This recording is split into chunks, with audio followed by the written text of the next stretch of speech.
nandito po kami para ipaliwanag yung kaso na isinasampa namin, the impeachment complaint against President Ferdinand Bongbong Marcos Jr.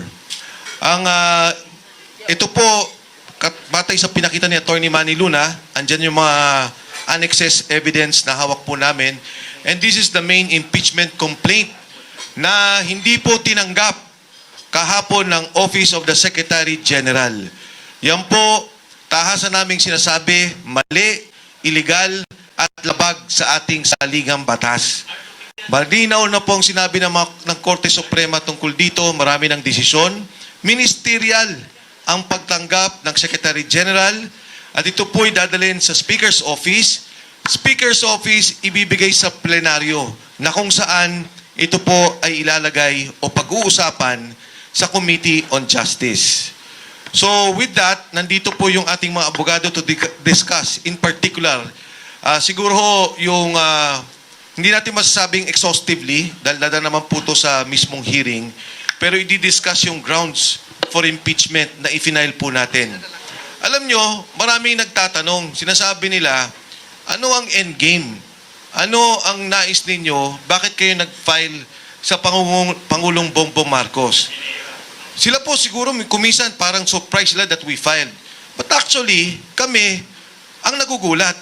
Kami ang nasusurprise dahil hindi ba responsibilidad ng bawat Pilipino na malaman yung kurakot na nangyari, yung korupsyon na ginawa, yung mga paglabag na saligang batas ng opisina ng Pangulong Bongbong Marcos. Ito ay responsibilidad ng bawat Pilipino, bawat isa sa amin, at ito rin po ang aming pananaw.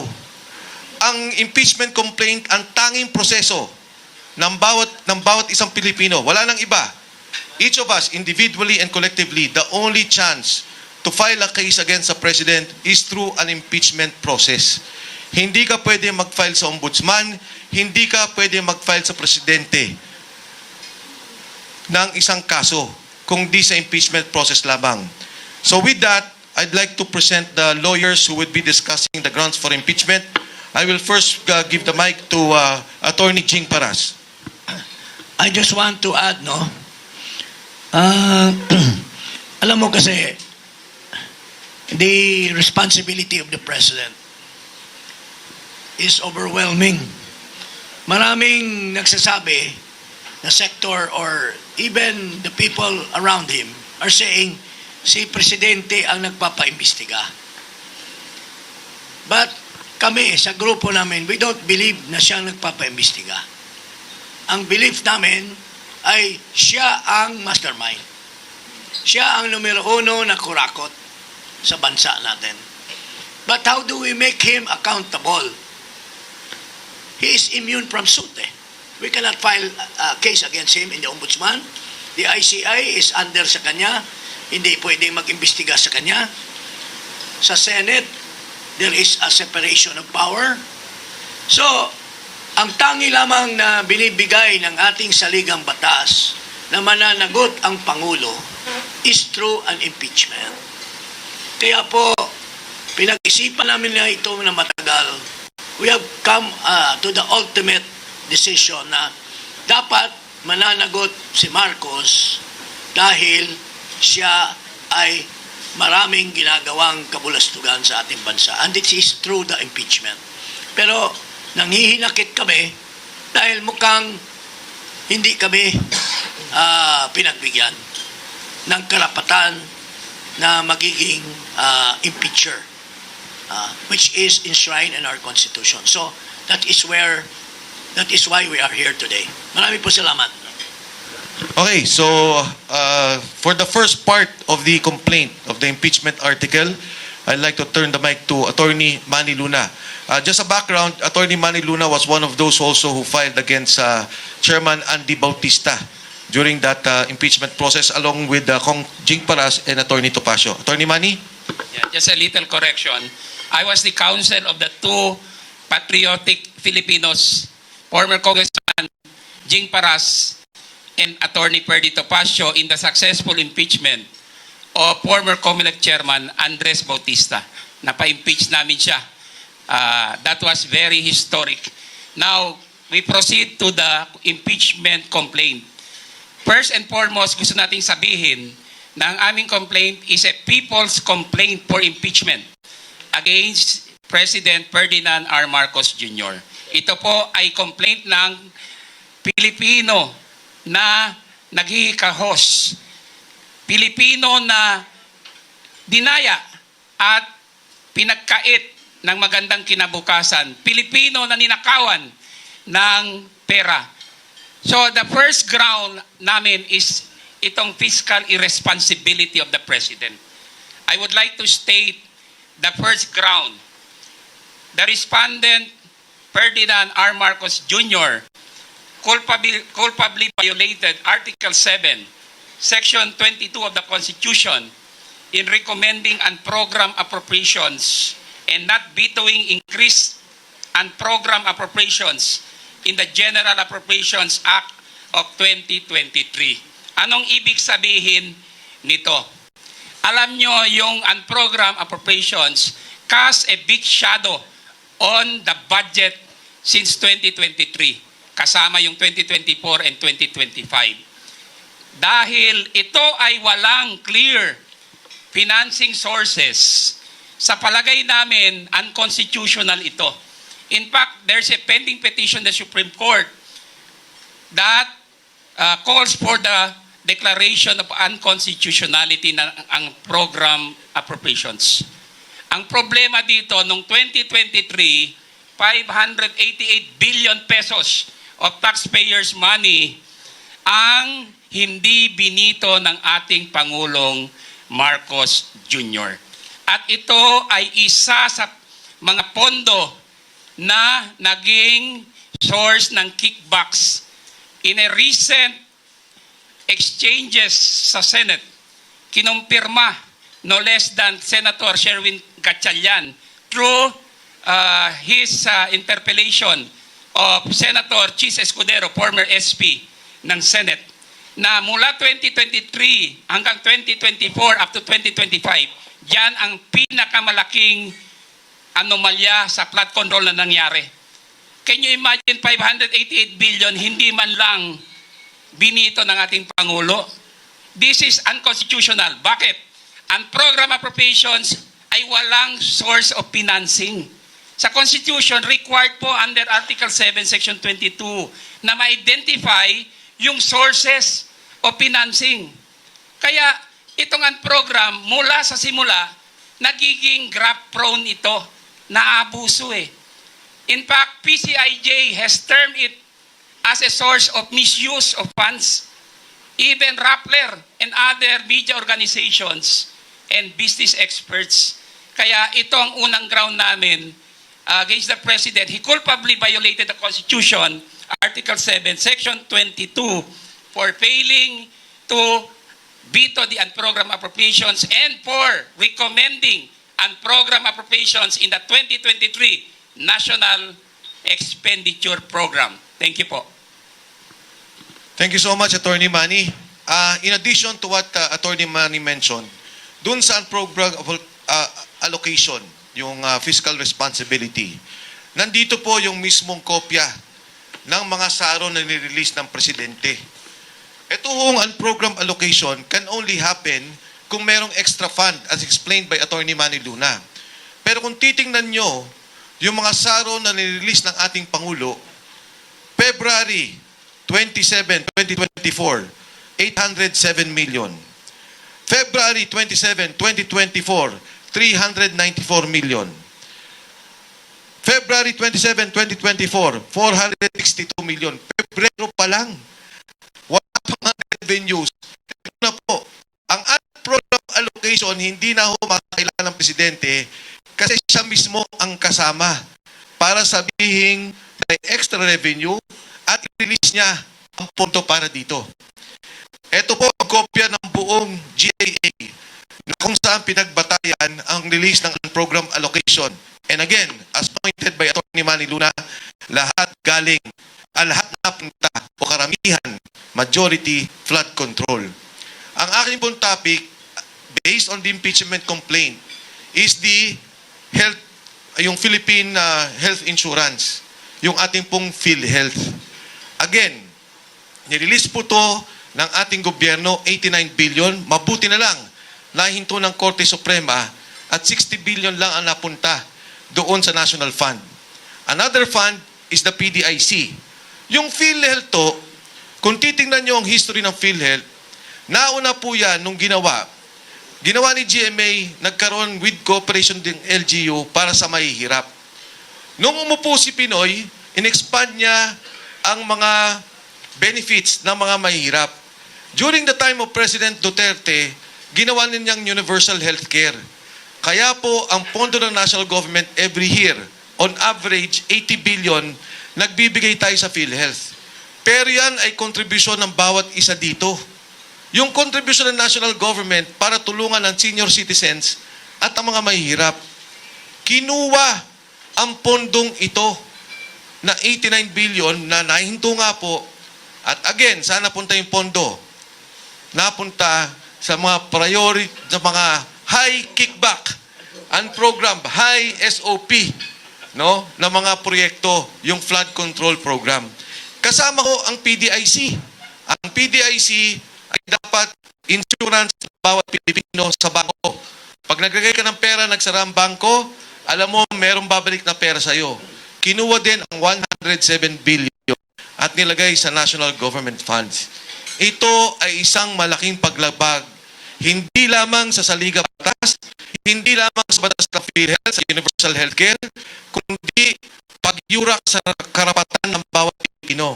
Diba ang sabi ni Dr. Martin Liachon? Imbis na expand mo ang PhilHealth program na sa ibang bansa, Tony Liachon, ang sinabi niya, imbis na expand ninyo ang PhilHealth na katulad na ginagawa ng Singapore, Japan, Korea, 10% lang ang kontribusyon ng kahit sino sa mamamayan nila. Kahit na maluba ang sakit. Eh dito sa atin, almost 40, 50, 60%. Pag nagkasakit ka, wala halos nakukuha ang benepisyo. Yan ang tingin namin ginawang paglabag ng ating Pangulo. He was involved in the transfer of funds at paggamit ng funds na to para sa mga flood control at high kickback projects. So with that, we go to point number 3. Yes, yung rider na ginawa ng Kongreso. Yes. Alam mo, ang unprogrammed funds kasi, hindi yan kasama sa budget. Because under the law, sa Constitution, yung national expenditure programs, pag-present ng Pangulo yan sa House of Representatives, ang definition yan, it is a program of expenditures and source of revenue. So, yun yung NEP at magiging GAA. Pero sinaksakan nila ng unprogrammed fund. Ang unprogrammed fund, it does not belong to the definition of the budget. Kaya, it is, at saka parang binigyan ng poder ang presidente na siya nang mamamahala sa pag-dispense or pag-disperse ng unprogrammed grant. It is considered as undue delegation of legislative power. So, yun po is unconstitutional. So, yun po ang isa sa mga issue dyan. Okay, yung rider, binabakit lang ni Atty. Manny Luna, yung sinabi nila, if there are excess funds, pwedeng gamitin. The President signed a GAA, the rider was there. Ito yung rider na ginamit na provision to transfer the funds of PDIC and the health fund. So unang namin punto, yung fiscal violation as pointed out, yung diversion ng funds ng healthcare at saka ng PDIC. Yung pangatlo po dyan, and kasama po yan sa mga ebidensya namin, alam nyo marami tayong mga proyekto na dapat isagawa. Pero isa na lang ang ipo-point out ko, yung pong Metro Manila Subway. Ito sana ang isa sa mga proyekto na natapos ng Pangulong Bongbong Marcos by 2028. Pero dahil ang pondo, ang ginawa nila, baliktad naman to. Yung isa, kinukuha yung pondo, nilalagay sa unprogrammed. So for 3 years, more or less 1.5 trillion ang nilagay. Ito naman, unprogrammed allocation. Yung pangalawa naman, kinuha yung nasa pondo ng ODA, inilagay naman sa unprogrammed. So yung Metro Manila Subway na dapat may pondo taon-taon, binabawasan nila, inilalagay sa unprogrammed allocation. Because of this delay, combined 6 projects including the Panay-Guimaras Road, ang penalty na po natin, sa Metro Manila Subway pa lang, 100 billion na. Ang projected penalty natin of all the projects is about 200 billion dahil kulang ang pondo natin. And more importantly, delayed na ho ang project. So si BBM will not be able to sign or to inaugurate the subway, Metro Manila Subway, that we hope to have in 2028. So with that, we go now to the personal integrity and drug use. So may I call on Ms. Cathy Binag to expound on this. Magandang hapon na. So, naway busog naman kayo kahit papano, no? Basically, ang tagal-tagal na hong nananawagan din ng lahat ng mamamayan. Ever since 2024, lumabas po ako ng late 2020 or mid-2024. At ako yung nagsabi, may problema ho sa paggamit ng illegal substance ang ating presidente. Pero until now, kanila ho itong binabaliwala at hindi ho nila pinapansin.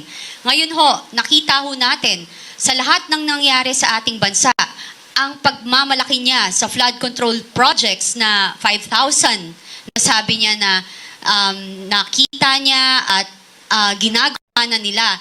Then when he was signing the GAA, also, he was so proud that he read everything, 4,000 plus pages. Sinabi niya, binasa niya, and sinabi niya, I didn't see anything wrong with that. But ngayon po, nakikita natin na may problema. Kitang-kita, lantaran, from PhilHealth sa lahat ho, and program funds, lahat na lang, di ba? Pati yung PDIC nga, yung ating ekonomiya ay magsasuffer with that. Kasi lahat ho tayo, pag tayo na nag-aano sa bangko, yan po talaga yung ginagawa natin, no? So ngayon, with all that, makikita nyo po doon na may problema ho, na wala ho siya sa sarili. And I think talaga, talaga po gumagamit siya ng pinagbabawal na droga kasi hindi rin naman ho siya nagpa-check up, no? So ako, nakita nyo naman, nung paglabas ko, sinabi ko yung problema na gumagamit siya ng droga. Nung rally po, nung nakaraan ng INC from November 16 to 18, nagsalita ho si Senator Amy Marcos at sinabi din niya ang problema ng ating presidente. Napakahirap ho nun bilang kapatid para sabihin mo yon publicly and sasabihin ng iba, baliwala. Tapos sabihin nila, ginagawa namin to kasi Duterte align kami. Alam nyo, kahit sino ho ang kumontra sa Duterte align na yan, na ay kumontra sa ginagawa ng kamalian, sasabihin nila Duterte align. Sorry, bullshit yan. Tingnan nyo nangyayari sa gobyerno, sa ating bansa. Ang daming naghihirap. Eto pa rin. Yan, history of cocaine and marijuana, use of President Ferdinand Marcos Jr. The reaction of the Marcos family. Anong reaction? Wala, di ba? Di ba? Wala eh. Si Senator Amy Marcos, napakahirap nung ginawa niya. So saan tayo pupunta? 'Di ba? Parang wala siyang alam. Sinabi ni, isipin mo ha, si Congressman Toby Tiangco, sinasabi niya, sabi daw ng presidente, kay Saldico, at saka kay Martin Romualdez, ilang bahay pa sa Forbes, ilang caviar pa kakainin nyo, at ilang Ferrari pa ang gusto ninyo. Alam na alam niya yung nangyayari, pero wala siyang ginagawa. Until now, wala pa rin. Sabi nga ni Senator Rodante Marcoleta, puro sapsap ang kanyang pinapakulong. Yun. Ayun, same. Yun nga, yung narinig ko kay Amy, na nagdodroga siya. Sino yung mga kasamahan niya, na sobra siyang gumun na sa drugs. Meron pa nga na minsan daw parang nagba-blood transfusion niya kasi feeling nila malilinis kapag nag-blood transfusion sila and everything. You can see it. So, yun lang. Wala na akong ibang dapat sabihin dito. Yung kaganapan na nangyayari sa ating bansa, yung kahirapan na lumalaganap ay sapat na para makita natin ang kaguluhan. And etong hindi nila pagtanggap sa impeachment na to ay isang katunayan na kinokontrol nila ang naratibo na gusto nilang palabasin para sa mamamayan. Dagang ko lang yung sinabi ni Cathy. The two of us were in the rally. She was one of the speakers. Siya nagsalita bago si Senator Amy. I was at Quirino Grandstand. Nasa baba ako. We were shocked when Senator Amy Marcos bared all dito sa alleged drug use, cocaine use, and marijuana ni Presidente Ferdinand R. Marcos Jr. Detalyado po, she was close to tears when she was detailing it. Napakasakit ang ginawa niya because she is the eldest sister. Sinabi niya sa amin doon that ito para sa national interest ito. Bilang public official, hindi niya pwedeng itago ito. Pero masakit sa kanya kasi kapatid niya mismo ang ibinulgar niya dito sa alleged cocaine and marijuana use. At ito ay labag, a betrayal of public trust because he executed an oath of office upon assumption of office. Di ba? Wherein, isa sa mga sinabi niyang commitments doon is to faithfully execute the laws. Ano yung batas na nilabag ni President Ferdinand Marcos in using drugs, allegedly? The Dangerous Drugs Act. Bawal ang paggamit ng marijuana at ng cocaine. These are dangerous drugs. And being the chief implementer of the law, he should not have been doing that or engaging in that. So you see, doon pa lang may betrayal of public trust. That is very demoralizing to our people because how could you fight drug addiction, drug importation, drug trading, drug sale, etc. kung ang mismong Pangulo ay naakusahan? We are not saying na totoo na yan. That's why may challenge sa kanya para mag-submit to a hair follicle test. Hanggang ngayon ayaw niya. Sinasabi niya hindi daw yan connected sa public trust. Yan nga, very much connected sa public trust eh. Public office is a public trust. When there is doubt on your capacity, you have to submit. Incapacity yun eh, yung paggamit. Kaya yan po ang aking reinforcement doon sa sinabi ni Cathy. Tama yun. Attorney Jing, you want to add? Well, just an addition. Alam mo, galing mismo sa kanyang kapatid, kay Aimee.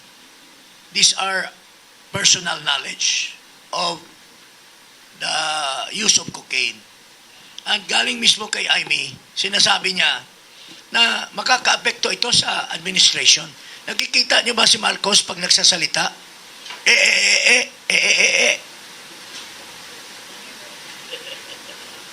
Ang tingin namin, pagka hindi nakargahan ng drugs, gumaganon siya, Maski doon sa Dubai, siya. Tama ba yan? Is that an honor and is it an honor to our country na mapapaya ang isang Pangulo?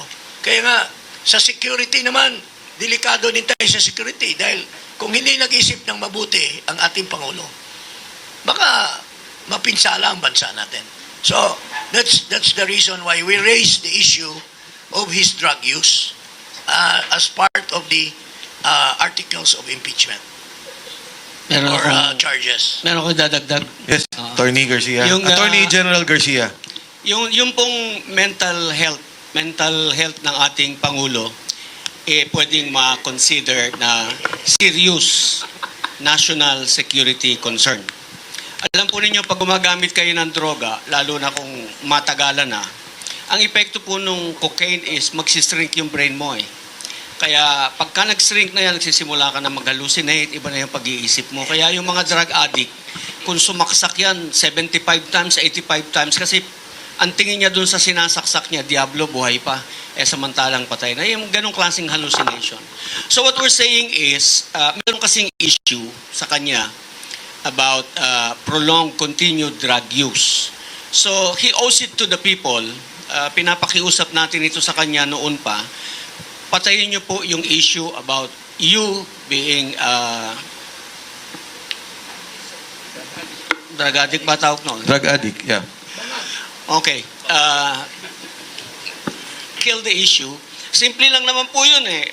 Pa-hair follicle test ka. Alam niyo po ba kung bakit hair follicle test? Hindi ko to sinasabi noon kasi baka malaki magpakalbo eh. Yung kasing paggamit natin ng droga, naka-record sa buhok natin. So yung mga mahahabang buhok dyan, mas mahahaba ang record nyo kung gaano kayo gumamit ng droga. The history, your medical record on your drug use is recorded in your hair. So yun po yun, kaya sabi natin, hair follicle test. Kasi nandyan yung history nung kung gaano katagal ka nang gumagamit. So Thank you. kaya po hair follicle yung hinihingi natin. So, Thank you, sige po. Thank you, General Garcia. Anyway, si General Garcia will be discussing another topic extensively after this. But for now, yung fourth point po natin is on the graph and kickbacks. May I call on Vice Mayor Attorney Harold Resisio to discuss this. Yeah, buddy! Magandang hapon po sa inyong lahat and thank you so much for coming dito sa aming press con. Ako po si Attorney Harold Respicio, elected Vice Mayor ng Reyna Mercedes Isabela. Ako po ay nagre-representa ng lahat ng Pilipino, lahat ng probinsyano, lahat ng Ilocano, lahat ng Tagaluzon, at lahat ng mga kumokontrang elective official laban sa administrasyon na ito. Dahil hindi totoo ang sinasabi nila na may solid north. Hindi totoo na solid ang mga probinsyano at Ilocano sa kanya. Kasama namin si Javito. Hindi totoo na kakampi nila lahat ng mga nakaupong opisyal sa ating gobyerno. Dahil nandito ako, pinapakita ko yan. Kaya ako lumapit dito dahil walang kwenta yung final na unang impeachment complaint. Kakaunti. Diskarte nila yon para wala nang maayos na umandar na impeachment complaint. Kaya nung nakita ko na yung mga may track record na successful impeachment, mga successful endorser, number one na political lawyer sa ating bansa at napakakapal na papeles at napakakapal na ebidensya, sali ako dyan. Dahil gusto nating matanggal ang ulo ng korupsyon sa ating bansa. At hindi ninyo pwedeng sabihin na puro align sa Duterte ang grupo namin. Dahil ako ay lone wolf lamang, wala akong kakampi. Lahat kinakalaban ko basta masama, kakalabanin kita. Kaya nandito ako para patunayan na merong totoong nangyaring graft and corruption. Ito po ang discussion namin sa aming complaint. Naniniwala ba tayo, meron pa bang doubt na merong malawak ang nangyari na nakawan dito sa ating bansa? Inamin na nila, hindi ba? At inamin na rin nila at alam na rin natin na ang grupo nila ang nagnakaw. Si Saldi, si Romualdez, at si BBM. Ang problema na lang ngayon ay nagtuturuan sila. Ngayon, kung nasa korte tayo ngayon, ang question na lang ay yung credibility. Ang credibility ba ni Saldi versus yung credibility ni BBM? Ngayon, ano ang credibility ni Saldi? Kwento niya na lahat yung modus. Yung unprogrammed appropriations, yun ang paraan. Ang pagnanakaw sa budget ng PhilHealth. Nagkasakit si Congressman Jing Paras. Hindi na siya makakakuha ng benefits sa PhilHealth. Yung aking bangko, kapag na-bankrupt, wala na akong makukuhang pera dahil kinuha na nila yung pera sa PDIC. Kwento na ni Saldi lahat ng kanilang paraan specific. Nagde-deliver ng mali-maleta sa Malacanang, sa Pods Park, 2 billion. Ayun, no, ang daming pera. Bilyong-bilyong salapi ang dinideliver amongst them. Yun yung isang side ng credibility. Ngayon, tignan natin yung isang side ng credibility. Anong sagot? AI. What? AI daw. Kung ikaw ang husgado, sino ang paniniwalaan mo? Yung kasama sa conspiracy na tinuturo nila ang bawat isa o yung nagpapalusot na mastermind? Alam na yan. Kapag ikaw ang husgado, convicted yan. Kaya ang tanong lamang, ang simpleng question lamang on the ground of graft and corruption dito sa aming impeachment complaint, maniniwala ka ba kay Saldi? Kapag naniniwala ka kay Saldi at hindi ka naniniwala sa palusot ni BBM, impeach dapat si BBM dahil ground for impeachment ang graft and corruption. Dagdag lang ako, no? Hindi lang graft and corruption. Yung pagtanggap ng 2 billion per month SOP or 57 billion na kickbacks, allegedly, na dineliver ni Saldico sa kanya, kay President Marcos Jr., the respondent in our impeachment complaint, yan po ay violation ng Constitution, culpable violation. I'm referring to Article 7, Section 13. bawal ang conflict of interest, bawal kumuha ng kickbacks, bawal tumanggap ng regalo sa mga transaksyon sa gobyerno. Saan ba galing itong 57 billion or 2 billion per month?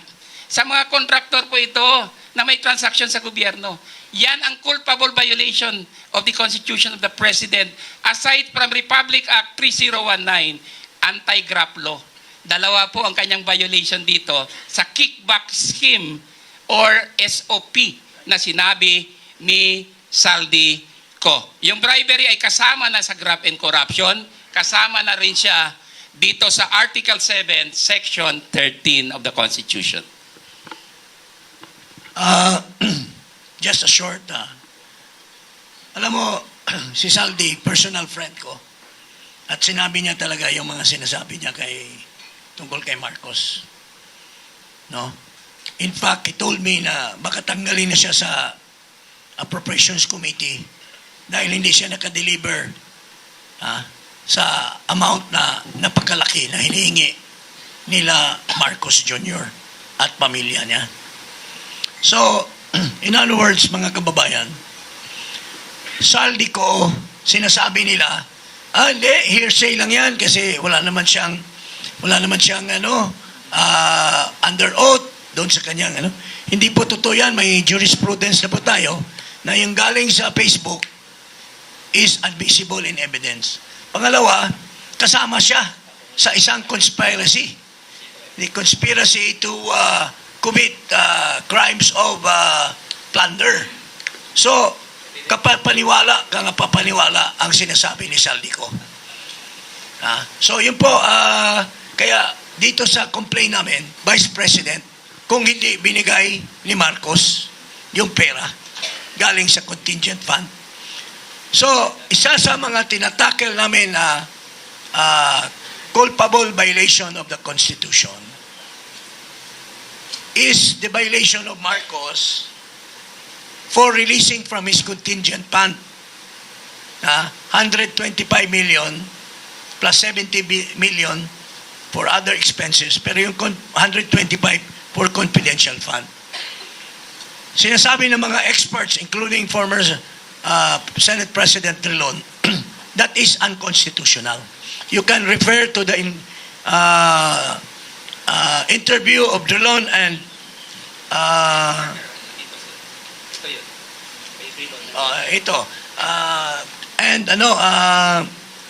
sino itong sa ABS? The other one. Karen Davila. Sinasabi ni Drilon, what Marcos did was unconstitutional kasi naglipat siya ng item, ng pera from the contingent to confidential fund. Wala namang item in the general appropriation.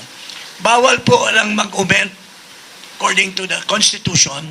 It's a violation of law to transfer fund when there is no item. You cannot augment unless savings. Ang contingent fund is not savings. Only savings can be used by the President. So, Marcos has violated. Bago nyo sampahan si Sara, si Marcos muna ang sinampahan namin. Kasi siya ang source ng pera na ginastos ni Sara Duterte. Second, graft and corruption. Matindi itong graft and corruption ni Marcos. Ito mismo. It was heard in Congress, si Undersecretary Panganiban was caught saying that it was Marcos who ordered the importation of 440,000 tons of sugar without a sugar order. Sabi niya, let's do it ourselves. Inamin po ito ni Panganiban. Nung tinanong siya ni Risa, dinidikdik siya ni Risa Ontiveros, ni Pimentel, at ni Tolentino. Nandito po ang conversation nila. Ito po, ang exchanges nila. Sabi ni Panganiban, ang sabi ni Presidente, let's do it ourselves. Anong ibig sabihin ng let's do it ourselves? Sila. Walang sinusunod na regulasyon. Ang regulasyon kasi, bago ka pa kapag-import, you have a sugar order. Walang bidding. Oh, ito. There was no bidding. Hindi, ang matindi nito, pumili lang siya ng 3 sa 30 o 40. Pinili niya yung 3, All Asian Counter Trade, si Escaler, kaibigan niya yan, yung Sokdem Philippines na kinwestiyon ni Risa na walang pera, at itong Edison Lee, marketing. Bakit pipiliin mo lang yung 3 when there are more qualified? Nakipag-meeting pa si Marcos, mayroon tayong picture na nag-meeting si Marcos with these only 3 traders in Malacanang. So, this is graft and corruption, mga kababayan, giving undue advantage, unwarranted benefits to these 3 traders over others who are more qualified. Pinili niya without the benefit of the bidding, at the same time, walang sugar order. Tapos, pag dumating na yung kargamento, saka na lang nila nilalakad yung sugar order after the fact. So, he has already committed the crime of graft and corruption. And also, betrayal of public trust because he has reneged on his duty under his oath of office that he will execute the laws faithfully. Hindi niya in-execute kasi siya mismo ang gumawa ng violation of law. Ito naman, to favor his campaign crony, nung binili ni Rason yung Shell, una muna binenta yung, alam niyo itong Malampaya, ang laking pera na kinikita ng gobyerno. Maski 5% lang ang share natin. Kasi 45% is owned by Chevron, 45% is owned by Shell. I should know this because naging chairman ako dyan sa kumpanya niyan, yung PNOCEC. So, mag-i-expire yung service contract 38 ng 2024. Dapat sana, para kumita ang gobyerno, nirebid yun. Ihanap ng bagong bidder para papasok ang pera. Ang ginawa nila, binigay kay Rason yung Shell. Binigay kay Udena yung Chevron. Pero ngayon, si Rason na lahat ang may-ari. Pero ang masama at masaklap, walang bidding, wala lahat, in-extend for another 15 years, mga kababayan, yung kontrata unilaterally by Marcos. Can you imagine? So, that is giving unwarranted benefits to Rason, yung kanyang prime company. So, this is graft and corruption in the real sense. Kasi wala namang sinasabi ng karamihan that could have benefited the people kung ang gobyerno na mismo ang nag-take over. Kasi pag expire ng 2024, mayroon tayong right of first refusal over Malampaya. Pero we squandered that power of the government at binigay natin sa crony. And that is also cronyism. Lastly, ito po, narinig naman siguro ninyo sa mga media, masyadong hot na hot si Toby Chanko. Sinasabi niya, nag-meeting kami ni Marcos, si Romualdez, ako. I was surprised, bakit nakasama ako? Dapat silang dalawa lang. But sinabi daw ni Marcos, Martin, sobra-sobra na ba yung maraming bahay sa Forbes? Sobra-sobra na ba yung maraming Ferrari at mga airplanes? Sobra na ba ang kain mo ng kabyar? Ito sabi niya, kayo ni Salde ko, sobra na kayo, kinukuha niyo lahat ng pondo. Alam mo, Martin, wala akong natatanggap dyan. Chanko added. Okay? So, presuming na wala siyang natatanggap, pero hindi tayo naniniwala, November 2024 ba niya sinasabi ito? Alam niya na nangurakot si Martin, nangungurakot si Saldi. Wala siyang sinasabi. Wala siyang ginawa. Ikaw, Presidente, you have the duty to report to the NBI, to the Department of Justice, iimbestiga at ipatanggal niya ito. Ha?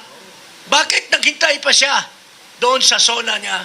Ha? At mahiya kayo. Dapat hindi na siya nagsabing mahiya kasi pinadekwat na sana niya si Martin. Pinadekwat na sana niya si Martin at saka si Saldi. So, that is obstruction of justice. He did not report a crime committed when he knew all along that Martin and Saldi were committing a crime. And this is also a betrayal of public trust. He reneged on his duty under the Constitution, yung kanyang oath of office, that he should execute the laws here. He hide the law. Tapos, recently, nagpa-interview siya. Tinanong siya, Sir, ano na bang sitwasyon kay Martin Romualdez? No, I didn't see any basis against Martin Romualdez. Nagsisinungaling na naman siya. Wala daw findings sa ICI. Alam na nga niya.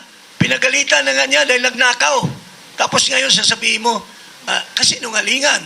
So, that's betrayal of public trust, mga kababayan. Okay, one of the highlights of the impeachment complaint is also the incident with former President Rodrigo Duterte. And to discuss that is our former general and lawyer, Attorney Garcia, Virgilio Garcia. Salamat po. Tapusin ko lang yung sinasabi ko kanina tungkol sa grave national security concern, yung mental health ng Pangulo. Kasi kailangan tayong makasiguro na matino ang pag-iisip ng ating Pangulo at siya ay gagawa ng tamang desisyon sa panahon ng pangangailangan. That he is going to make the right decision, that he will stay there and decide that sa kabutihan nating lahat. Okay. Yung pangyayari na-assign sa akin na i-discuss is yung nangyari sa airport, no? Una muna, paalam natin sa mga kababayan nating mga OFW, yung pagka kayo ay nangangailangan ng tulong sa ating gobyerno habang kayo ay nasa ibang bansa, yan po ay hindi kusang loob, hindi kumbaga parang papogi nila na kayo tinutulungan nila at tatanawin ninyong utang na loob. Yan po ay obligasyon ng ating gobyerno na kayo ay tulungan. At dito po sa pagkakataong ito, the reverse happened. Ano po, yung nasa labas, tutulungan ka. Napapansin niyo yung mga nakukulong, yung mga bago pugutan ng ulo. We make representations with the government because our government must be able to protect our citizens in other countries para yung sila naman ay maproteksyon na natin sa kapangyarihan ng gobyerno kung saan silang bansa nandoon. Okay, so that is the prime duty of government is to serve and protect the people. We will give flesh to this constitutional provision dun sa nangyari noong March 11, 2025. Oo. Sa airport, no? So, it doesn't matter, hindi personality driven, kundi ito ay obligasyon ng ating gobyerno na kailangang gampanan. Kaya sinasabi namin, sinasakdal namin ang Pangulo ng Pilipinas, si Ferdinand Romualdez Marcos Jr., ng paglabag sa saligang batas, ng pagbigo sa tiwala ng taong bayan, at ang paglabag sa batas. Ayan. Nung March 11 ba? Siguradong. March 11, 2025. Sa airport, inaresto si Pangulong Duterte. Hindi siya napagbigyan na matulungan ng kanyang abogado. He was denied legal representation. Yung isang abogado nga niya, hinangkap pa, inalis doon. No? So, it's all in the complaint, yung narration of facts. No? But we all witnessed this, so I don't have to parang sabihin. Ang gusto ko lang klaruhin is ang sinasabi nila, ang basihan nila sa pag-aresto is yung sinasabi nilang ICC warrant of arrest. Okay. Under the law, a foreign judgment is a piece of paper, nothing more than just a piece of paper. Pwede ba sabihin pandai ko?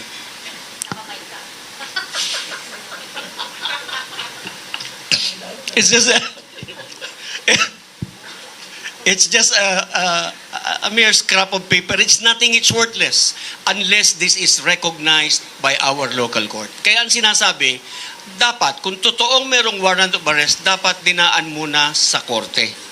Regional trial court po ang mayroong jurisdiction to hear this kind of complaints. Dapat dinala siya sa korte at doon siya pinaharap para patunayan, unang-una, na yung ICC warrant, assuming that it was issued, it was issued by a competent court.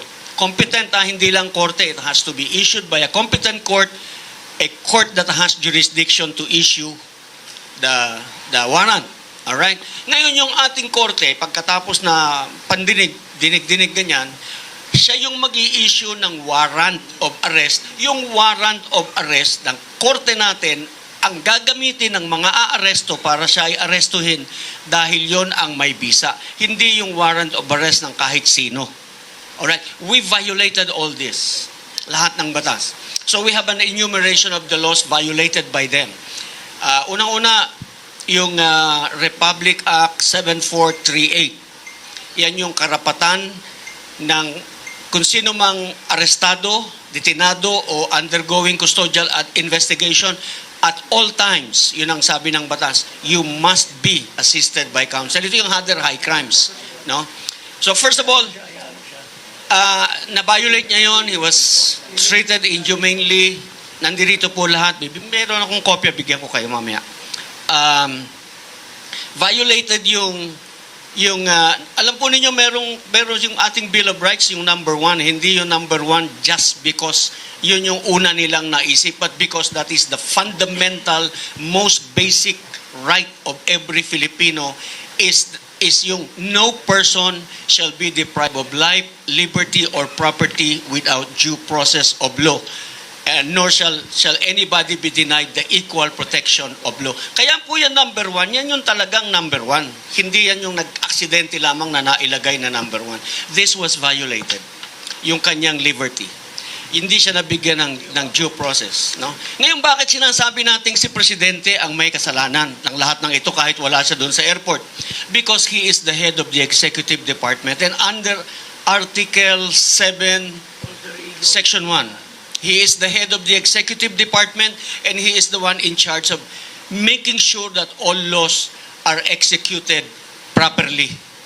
All right? So, ngayon yung ang masaklap dito, hindi yung Pilipinong nasa labas na hindi mo tinulungan. Ang masaklap dito, yung Pilipinong nasa Pilipinas, pinadala mo sa ibang bansa kahit wala kang obligasyong ipadala yung taong yon sa ibang bansa at pagkatapos iniwanan mo doon without any aid or assistance from the Philippine government. That makes matters worse. This, to us, is culpable violation of the Constitution. This, to us, is betrayal of public trust. And the crimes that they committed are all high crimes. Yung punishable by death yung kidnapping, actually kidnapping lang tinatawag para maunawaan ng lahat, no. Pero actually the crime committed is serious illegal detention, which is punishable by reclusion perpetua to death, and that makes it a very high crime, similar to treason, bribery, plunder. Yan. So malupit po yung mga crimes committed. Ito pa, para kay General Torre. General Torre, you violated Republic Act 7438. Ang penalty po doon, mababa lang ang multa, 6,000 pesos lang. Pero may imprisonment, not less than 8 years, not more than 10 years. Pero ang pinakamaganda po, merong naka-attach na penalty na perpetual absolute disqualification from holding public office. In other words, once you are convicted, wala ka na pong retirement pay. Salamat po. Thank you, General Garcia. Kong Jing, would you like to add? Sige, Attorney Manny muna. Ito. Ang matindi doon is lahat itong gumagalaw. Gilbert, John B. Cremulya, Anyo, Gibo, Binisto, lahat sila ni John B. Cremulya, that they planned it So it's a conspiracy to put Duterte under rendition. And the fact is, they have lied. They have lied to the public. Sinasabi ni Marcos, mayroon na tayong Interpol. Pero wala naman pala red notice, wala naman palang red notice. Kasi daw the red notice, we are now obligated to the Interpol. Pero he disregarded what he has been saying, that the ICC has no jurisdiction. The ICC has no sovereignty over our country. The ICC has no jurisdiction. So he contradicted that, which he has been pronouncing for so long, by just a mere, we cannot refuse the Interpol. We are so tapos hindi naman pala red notice, kundi diffusion lang. Wala nga eh. It's not even approved by the head of the Interpol yung ginawa nila. So all this mananagot si Marcos Jr. dito sa lahat ng mga kabulastugan na ginagawa na. Okay. Dagdagan ko lang. Walang jurisdiction yung ICC. You know why? Because March 17, 2018, March 17, 2018, nag-withdraw na tayo ng ating membership sa ICC. So yung residual 1 year nila is March 16, 2019. So up to that time, wala nang jurisdiction ang ICC sa atin. We have evidence to prove that the first time the ICC investigators came to the Philippines was in 2022. And we have 23. evidence... 22? 22, 23. 23 yata. 23. 23. And we have evidence kung sino ang nagbigay ng suporta. Should we say it here? Anyway, it's in the complaint, supported by no less than the speaker, former speaker, Martin Romualdez, Saldico. Andiyan naman si Saldi. Pwede niyang aminin o hindi. Sa kanya yon. And Sunny Trillanes. Thank you, General Garcia. Attorney Manny, would you like to add? Under ground number 6 of our impeachment complaint of the people of the Philippines, would like to state the respondent Ferdinand R. Marcos Jr. culpably violated Section 2, Section 1, and Section 6, Article 3, the Bill of Rights, respectively, of the Constitution, in causing the arrest, detention, and rendition of former President Rodrigo Roa Duterte to the International Criminal Court in The Hague, Netherlands. These are fundamental rights guaranteed to every citizen of the Philippines, regardless of positions. And these were all violated. And if you violate the fundamental rights of Filipinos, you commit the crimes under the revised penal code. These are crimes against the fundamental rights under the revised penal code. The President is the chief implementer of the revised penal code, and yet he masterminded the extrajudicial rendition of former President Duterte. Kaya hindi basta-basta yung sinasabi niya na wala siyang kinalaman. Kasi siya ang nag-implement ng batas. Hindi ito about politics. He disregarded the right of a Filipino and put in danger and bargain away our national sovereignty. Nasa aming complaint din yan. So thank you very much. Thank you.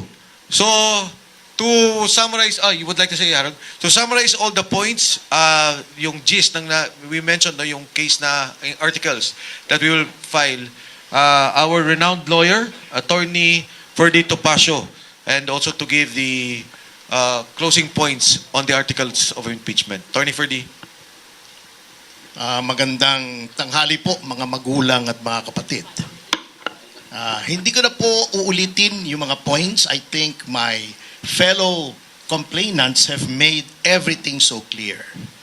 Ang nais ko lamang pong sabihin, very briefly, the common thread that runs through all of these accusations is the policy of the present administration of bend the law. Why am I saying this?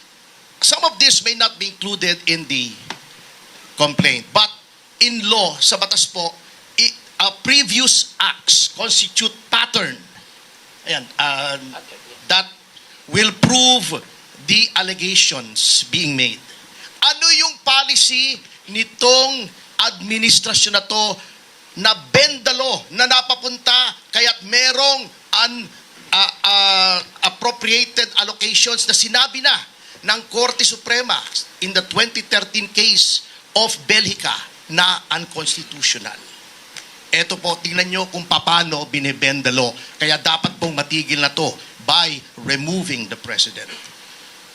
Nakasasabi lang po nitong mga kasama ko, yung kay Presidente Duterte.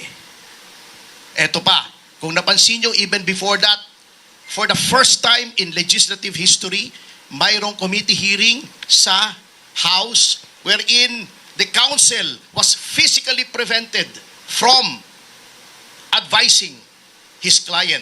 Ako yun, dun sa Quadcom. Again, for the first time in our country's history, testimony, matibay po yun. Yung sinasabi nilang si Leviste ay dapat i-authenticate yung Cabral files, mali po yun. Mali yung ginagawa ni Ping Lacson. By the mere fact that a person was placed under oath in the BRC hearing at sinabi niyang nakuha niya yung kay Cabral, siya mismo. That is proper authentication under the law. Pero sasabihin nila hindi. By the mere fact that a member of the family ay sinabing out of her own personal knowledge na gumagamit ng droga ang Pangulo, hindi po hearsay yun. Wala pong hearsay doon. Si Gutesa, the mere fact na sinabi niyang nag-deliver siya ng pera kay Martin Romualdez, hindi po hearsay yun. Eyewitness account po yun. Bendalo na naman. Yung bribery ng magkapatid na Remulla, inalokay 1 bilyon, bay inaresto mo yun. Attempted bribery yun. That is a crime. Anong ginawa nila? Pumunta sila sa media, sinabi nila, oy, may nag-attempt na mag-bribe sa amin, ayaw naman sabihin kung sino. They were sworn to uphold the laws and faithfully execute the same. Bakit hindi nila sinunod yung batas? Yung restitution, na sinasabi nilang dapat mag-restitution. Ito, very tricky to. I hope you will give me 5 minutes, Congressman. Alam nyo kung bakit tumututol po kami sa restitution? Ikikwento ko po sa inyo. Yun pong restitution, unang-una, wala po yun sa witness protection law. Pangalawa, yung restitution po, very tricky yun kung igagawin mo yung kondisyon for inclusion in witness protection. Bakit? Ako, nagnakaw ako ng 1 bilyon. Sabihin ko sa DOJ, boss, babalik ako ng 400 million. Iyo yung 200. May 400 million pa ako. Witness protection, state witness, wala na akong criminal liability. Absuelto na ako. Ngayon, sinasabi ni Fadulion, pwede daw mag-agree ang DOJ sa restitution kung anong amount. Hindi po pwede. Why?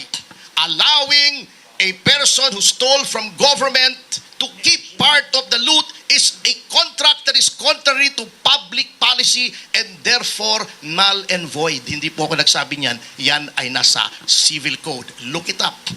Kaya po, in order to recover ill-gotten wealth, yung sinasabi ni Boying na, magtatawa na naman tayo niyan. Hindi natin ma-recover. Binigyan agad natin ng immunity. Hindi po. Mali po si Boying dyan. Meron pong provision for civil forfeiture of ill-gotten wealth. Paano po?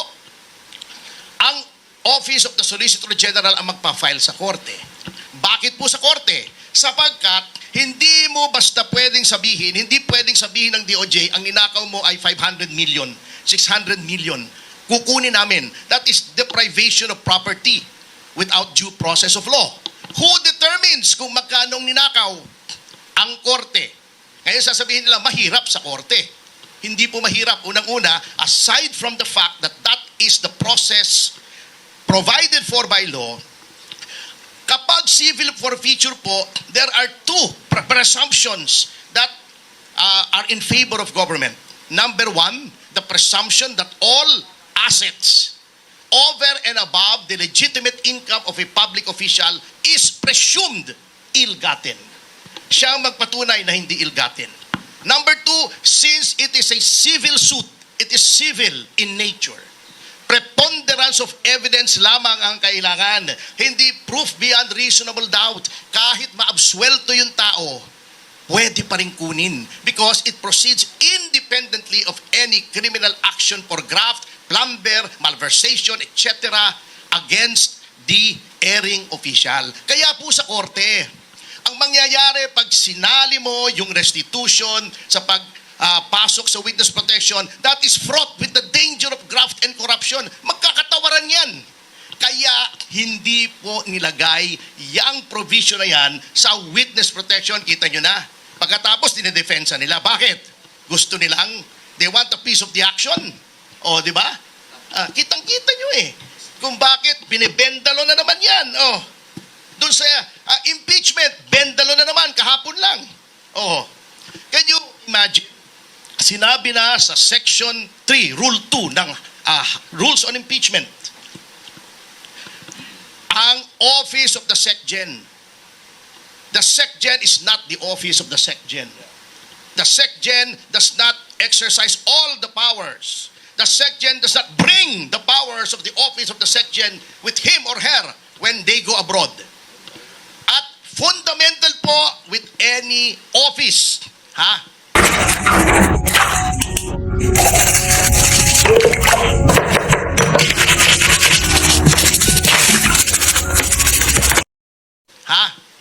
any office in government, kapag umaalis yung hepe, may OIC. Bakit ayaw tanggapin ni Attorney Momoy? Salonga. Ba? Hindi, Moy, di ba? Haifa?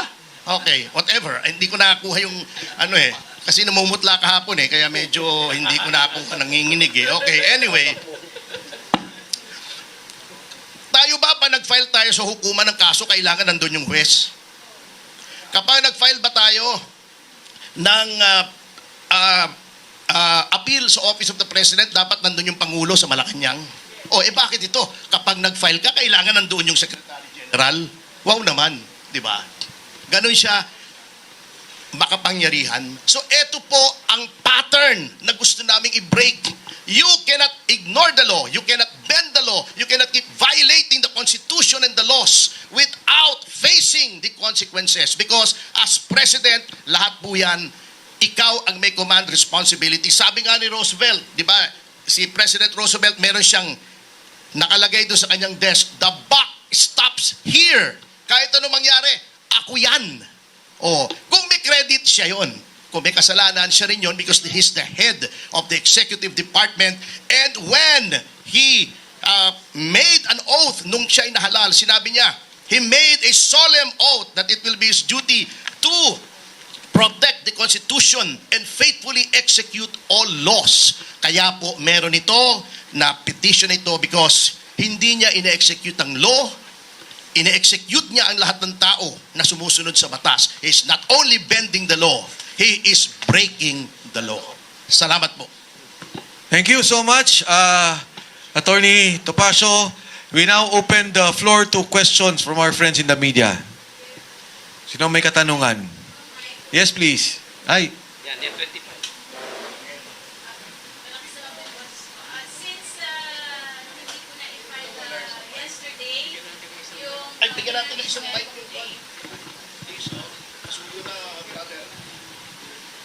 Thank you, Consi Irani. Eden Santos po from Net25. Since hindi po natanggap kahapon yung inyong ipa-file na impeachment, ano po yung inyong next move? Are you going to file it on early Monday morning since may 10 days naman po ang speaker to refer it sa plenary at hindi pa naman na-initiate yung first and second impeachment complaint? If not, kayo po ba ay may iba pang legal moves? Aakyat po ba ninyo ito sa Korte Suprema? And yung binabanggit niyo po kanina, Saldico is willing to testify or maging testigo dito sa inyong impeachment complaint? Yes, una sa lahat, after this press conference, uupo kami na mag-uusap kung ano pa yung hakbangin na gagawin namin. Of course, may mga debates kami on how to address this. But nagkakaisa kami, and this is a warning to the Office of the Secretary General that we will file against a case against the office. In particular, i-discuss namin. As to the legal moves, again, pag-uusapan namin after itong ating press conference. Number two, in the case of Congressman Saldico, yes, he is willing to be a witness. Kung hindi man siya napayagan sa Blue Ribbon Committee na mag-Zoom, and we have done that, alam niyo ho yan, under suspended rules, pinapayagan natin yan, kung magagawa ito sa impeachment at naniniwala silang dapat malaman ang katotohanan. At syempre, bigyan din ng pagkakataon ng presidente na sumagot dito sa mga charges na nandito, Saldico is willing to testify on our behalf doon sa graft and corruption issue at sa lahat na nalalaman niyang bigayan ng pera maging yung pag-aayos ng budget in the program allocation. Regarding the Zoom, if you want a recent precedent na nag-Zoom testimony, I know this because I was there as counsel for Cassandra Leong. Noon pong may dalawang witnesses, si Riz Ontivero sa Senado. They were allowed to testify via Zoom. Yung isa nasa Thailand, yung isa nasa China. So wag nilang sabihin hindi pwede kasi ginagawa nila pagka gusto nila. Pati si Asierto. Hindi ko ba nakita yun? Meron po kaming pakiusap. Bantayan po natin itong filing na ito dahil pansinin ninyo, yung kauna-unahang verified impeachment complaint na na-file, walang attachment. Ilang pages ba yan? 15 o 4? 4 pages. 4 pages, talagang final lang. Ang intention noon is para makapag-bar ng 1 year. No? Nauna yon. Yung second verified impeachment complaint, may mga attachments. That's good. Pero nakita nila kung gaano karami yung aming attachments, pati yung akala ko mani yung sinatag. Ang daming USB. So, we have all the documents, we have evidence, and I am sure, almost sure, gagawa sila ng paraan to defeat our complaint. Ang gagawin nila sa Monday is bibilisan nila kasi nasa office na ng speaker yung first nasa unahan na. No, but I'm saying this para ma-preempt. No, really. Nasa office na ng speaker. See? So, nauna na sila. Anong gagawin nila? Ika-calendar na nila doon sa order of business. So, nauna na sa calendar. Yung sa amin, yahabol pa lamang. Pag yun na-i-refer sa Committee on Justice, there you are. It is initiated. Alright? Ano ba ibig sabihin ng initiated? Kasi one impeachment complaint, initiated lamang. Initiation means the act of filing followed by an action. And the action is, the action referred to here is the referral to the Committee on Justice. Alright? In fairness, kung gusto nila talagang bigyan ng pagkakataon ng Pangulo na managot, na liwanagin sa taong bayan na siya ay walang kasalanan, dapat bigyan nila ng pagkakataon ang aming impeachment complaint. It should not be shut down.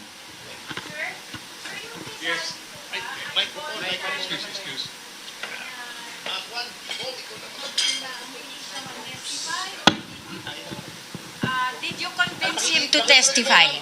Sir, yung pong kay Zaldico, was he voluntarily offered being the state witness o kayo po ay nagkumbinsi sa kanya mag-state witness? Nung malaman ni Saldico na mag-file ng impeachment complaint at lalo't malaman niya na pinlock, he is willing to testify to enhance the impeachment complaint we have filed. Ang sabi niya, noon nga sa Senate, gusto na niya sa Blue Ribbon Committee. Hindi siya pinayagan. Inaasahan niya at inaasahan namin na dito sa impeachment complaint ay papayagan siya mag-testify. just want to add, sinasabi ni Ferdy, ang masahol nito yung si Bernardo.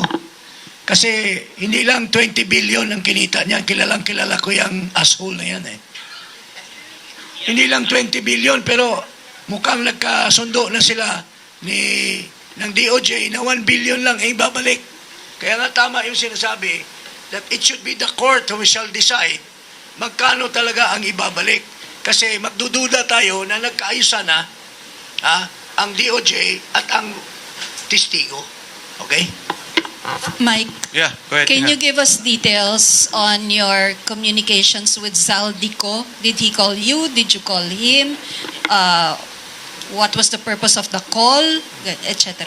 At a proper time, I will divulge. Pero ang primary sa akin is that he is willing to testify before the committee when asked. Kasi very critical yung kanya eh. As pointed out by Attorney Topacio and all the lawyers here, personal knowledge yung kanya. Nag-deliver siya nung sa 25 billion, nag-deliver siya sa Tamarind nung 800 and 200 million. Hindi, iba pa yun. Iba pa yung kay Yusek Bernardo at yung mga deliveries ng pera. So, at the proper time, Tina, magsasalita ako dyan, I will divulge it. Of course, alam kong critical na malaman sino ba lumapit, sino ba nagsalita, at ano yung kanyang interest to present. But what is important here, I think more importantly, is that Zaldico is very critical. Sabi nga ni Harold, isang sindikato to na may nagsalita na at nagtuturo. Importanteng malaman natin ang katotohanan dito. Kung walang alam si Presidente, sinasabi niya hindi siya tumatanggap, tingnan natin, ipaliwanag niya. Pero Zaldico is very clear about it and very direct on the bribery at yung pagbibigay niya ng delivery ng pera kay Pangulong Bongbong Marcos. Clarification lang. Saan siya magte-testify? Blue Ribbon or sa impeachment sa House Committee on Sa Justice? impeachment complaint, Tina. Once inallow nila to and we are given a chance to consolidate and to have the witnesses, Zaldico will be one of our major witness. I-add ko lang bakit si Zaldico is the best witness sa kickbacks issue ng aming complaint. He is a co-conspirator and under the rules of evidence, a co-conspirator can be presented as a witness. Kaya hindi nila pwedeng sabihin walang alam si Zaldico. Siya ang may alam. And besides, he's the former chair of the Appropriations Committee of the House of Representatives. Klaro yan. Follow up lang dun, sir. Teka, isa-isa. Saan muna? Dito. Okay, go ahead. Follow up lang po dun sa pagte-testify or willingness to testify ni Zaldico dun sa impeachment complaint po ninyo. So, kasi yesterday you did not leave a copy with the Office of the House Secretary General. Are you planning to return? Paano po siya magte-testify doon sa inyong impeachment complaint kung wala pa pong nakahain? Nakalagay dito sa impeachment, kung di tanggapin.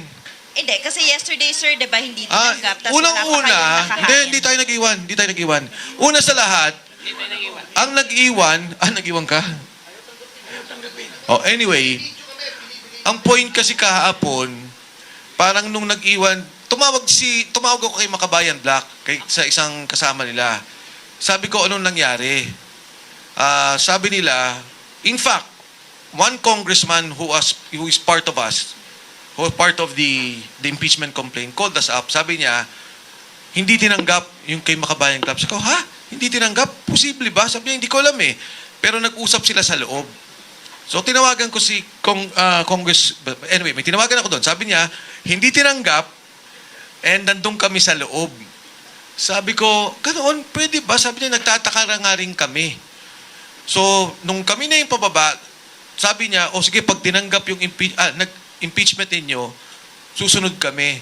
Sabi ko, anong ginawa ninyo? Nag-iwan kami.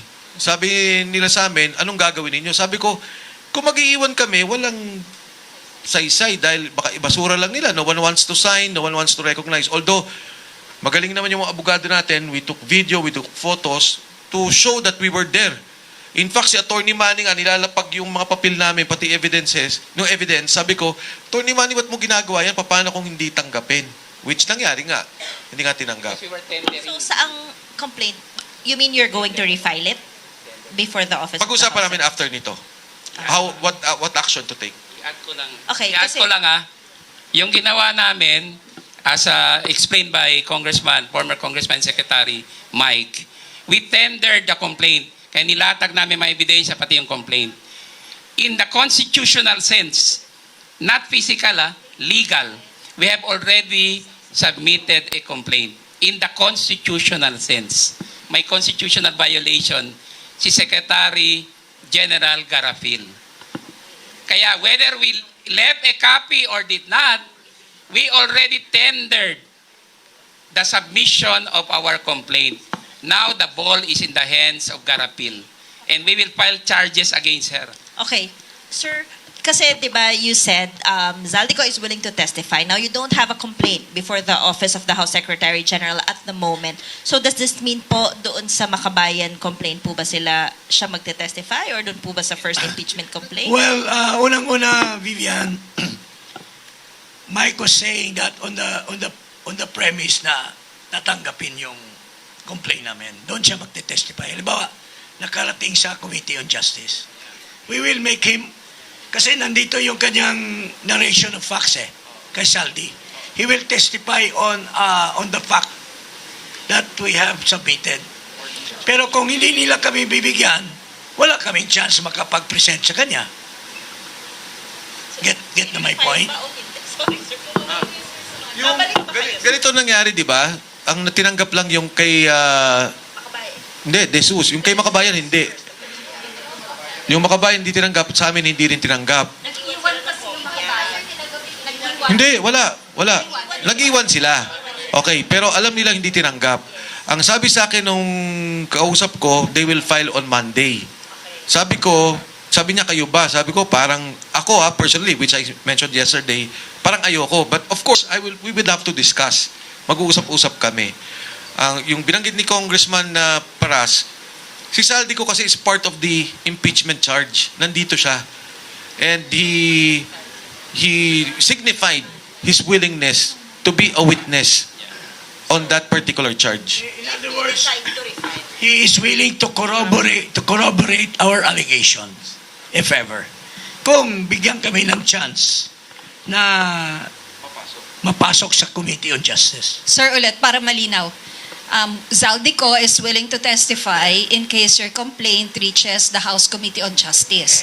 Now, your complaint was not received. So technically, wala pang pagtetestifayan si Zaldico at this point. Since sinasabi niyo sure na magtetestify si Zaldi, pero hindi pa rin kayo definite na re-refile nga kayo sa Monday? Yeah. Tina, ang akin lang is that we will discuss it. We will fight. We will not take this sitting down. We will file a case definitely against the SecGen's office. As to the legal course of action, we would have to sit down with the lawyers because we have iba-ibang pananaw or interpretation on how to address this. So, yun lang yung aming gagawin. But we will not take this sitting down na tapos na. Pinabayaan na namin. No, we will not do that. We feel that more than personal, it's our responsibility to the Filipino people to put these charges in play and for the President to answer and to respond doon sa charges namin. Okay, sir. Para lang walang magkamali. Okay. Sure nakakasuhan niyo po si SecGen Cheloy Garafil for violation of the Constitution. Kung ano po ang ifa-file nyo before the Supreme Court, pag-uusapan pa lang. Okay. With regards to the impeachment complaint against President Bongbong Marcos, pag-uusapan nyo if you will refile or quits. Kakalimutan nyo na. No, there is an alternative kasi. It's either we will file it on Monday, which we will forfeit our filings sa Supreme Court at the moment, or we will go directly to the Supreme Court and do not file it anymore. Okay? Saan po yung tanong sa likod? Kanina? Yes. Go ahead. Hi po. If I may ask, kung nabasa niyo na po ba yung unang final na impeachment complaint by Andre De Jesus? Personally, nakita ko lang yung 4 pages. I do not know if yun na yun. Sa mga kasama, I'm not sure. Nabasa nyo na lahat? Nabasa ni Attorney Manny? Or news articles maybe? Narinig ko yung De Jesus na slang magsalita. Narinig ko lahat na sinasabi niya. It's more of motherhood statement lahat yung sinasabi. Yes. Walang details Alright. walang ebidensya, wala lang. But if I may state lang, sir, kasi everything that you've said are also the same grounds po na nilatag ni Attorney Andre De Jesus. If I may just state lang po kung ano yung mga nilatag niya. Articles, yung sa mga grounds po niya, nilagay po niya doon, culpable violation of the Constitution, betrayal of public trust, at graft and corruption. Particularly, sinabi po niya doon yung pagpapahintulot or isinuko ni PBBM si FPRRD sa ICC nung inaresto po siya. Kabiguang i-veto yung unprogrammed appropriations. Nakasaad din po doon nag-commit daw po ng graft and corruption si PBBM dahil sa pagbenepisya ng kickbacks mula doon sa ghost flood control projects. And sinabi rin po doon yung unfit to serve po bilang Pangulo itong si PBBM dahil sa umano'y drug addiction nito, which you also mentioned po kanina. And ang additional nga po doon sa sinabi doon sa articles po ni Attorney Andre is binuo pa nga raw ni BBM yung Independent Commission for Infrastructure dahil umano para protektahan yung kanyang mga kaalyado. So, just to sum up po, basically what we heard this afternoon was also like the same grounds for impeachment po na inilatag ni Attorney Andre De Jesus. So, if I may ask, kasi I've heard yesterday you call it a weak impeachment complaint and you fear na ito po yung may initiate sa Committee on Justice. But it's also the same articles of impeachment po na nilalatag po ninyo ngayon. Your comment po, Attorney. Yes. Kong. Number one, nung nagsalita ako nung una, I did not immediately discount the Attorney De Jesus impeachment complaint. In fact, what I said was, kung papasok yung kay Attorney De Jesus, papasok ang Makabayan Block impeachment, papasok yung amin impeachment, it will be good. And we can consolidate the impeachment complaints in the Justice Committee hearing. Nung binara kami at hindi pinapasok yung Makabayan Block at hindi pumasok yung aming complaint, alam ko na moro-moro ang gagawin. Kasi dalawa ang consideration sa Committee on Justice. There is form and there is substance. So pwedeng pumasok siya sa form as motherhood statement saying all this, all that, but without substance, without evidence, without proof to show yung assertion mo, then it will also be dismissed by the Committee on Justice. So very, very critical sa akin yung action na ginawa ng Secretary General's Office.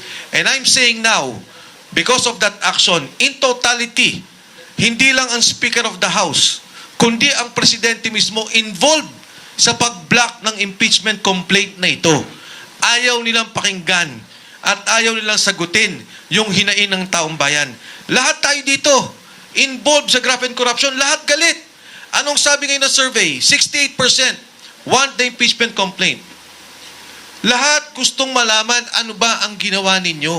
Sino ba ang accountable dito? Why did you block us all of a sudden? For a ministerial procedure. Pumunta ka ngayon kahit anong opisina dyan sa City Hall, katapat natin. Magbigay ka ng sulat, i-receive ng mga opisina ng konsihal. Pumunta ka sa mayor's office, i-receive the mayor's office. Dito, binaban kami. Attorney Salonga, executive director. Sabi ko, can you receive? I cannot. Can anyone receive? Kahit ministerial yung tao yung nasa harapan, they cannot. It is not only that they are not authorized, but they are rejecting our submission. Walang gustong tumanggap. So I'm saying now, that is a scam. The De Jesus impeachment complaint is a scam. It does not only involve the Secretary General's office, it involves the leadership of the House and the President himself. Thank you. Just want to add, the proper term in law is implicate. It implicates the highest official of the land, the Speaker of the House, the Secretary General, and their cohorts or co-conspirators. This is the first time that this happened. Nung Bautista impeachment, hindi kami blinak. Inaccept ang aming impeachment complaint. Walang sekjen noon. Ang deputy ang nag-accept ng aming impeachment. Kaya may president sa House. Kaya ang ginawa nila sa amin ay paglagpastangan sa konstitusyon At yon ang magiging mitya ng kanilang additional na pananagutan. I would like to congratulate our people for siding with us. That 68% na accent ng tao sa survey ng Tangere ay indication na gusto ng karamihan ng Pilipino ng katotohanan. Gusto nila malaman ang katotohanan. Please don't block, Mr. President, the impeachment proceedings para maklear ho kayo. Otherwise, magiging mancha po yan sa inyong administrasyon at baka mapasagot kayo sa ibang paraan. Thank you. Yes, go ahead. Sir, just in case po na, okay, nakalusot yung inyo pong impeachment complaint sa Justice Committee, pero hindi nila tanggapin si Zaldico as your state witness, meron pa ba kayong ibang personalities na pwedeng ipantapat as a state witness kay Zaldico? As it is, when we filed the impeachment, yung evidence namin can stand. Yun na yun. Kung ano yung final namin, the evidence stands. Kung meron pang, at sigurado kung marami pang lalabas, of course, it can happen. If you recall in the impeachment proceedings of, well, at that time, kay Erap Estrada, there were additional witnesses who came out. Pero dito, it will stand. Even in the House Committee on Justice hearings, may ebidensya na kami at may mga lalabas pa na maaring mag-testify doon sa mga sinasabi namin dito. Ano ba yan, sir? Politiko rin? Politiko po ba yan? O na mga officials, na dating officials? Ayoko na mag-dwell doon sa hulaan. Basta sa akin, ang sinabi ko lang is, in particular, kasi si Zaldico, ang main na lumalabas, di ba, on the graft and corruption, that he is willing to be a witness for us. As to the others, andito na ho yung aming ebidensya at kung may karagdagan pa, handa po kami. Mayroon pa nga kami papatawag na isang senador na kakampi na nila pero nung nagpatawag siya ng hearing, galit na galit siya sa smuggling ng sugar, galit na galit siya kay Marcos. Okay. So, hindi ko lang sasabihin ko sino. Senador ngayon, sir, ha? Hindi former. Okay. Basically, the reason why this honorable gentleman, Nax, di ba, nag-decide sila na mag-file, tas sumama kami, is because yung mga tao kusang loob na nagvo-volunteer na magbigay ng mga ebidensya. So, that itself, ang nagsasabi na marami talagang gustong tumulong para malaman ang katotohanan na nangyayari sa nakawan sa Kabanambayan. Yun lang po. Okay po. First of all, again, we would like to thank everyone sa kanila pong pagdalo dito. As we promised, we will discuss per article the charges that we have against President Bongbong Marcos. So sa inyo po lahat, maraming salamat. And of course, we will update you on the action that we will take. Kung ano pong gagawin namin dahil nga hindi tinanggap yung aming impeachment case. Magandang hapon po sa inyong lahat at mabuhay ang Pilipinas.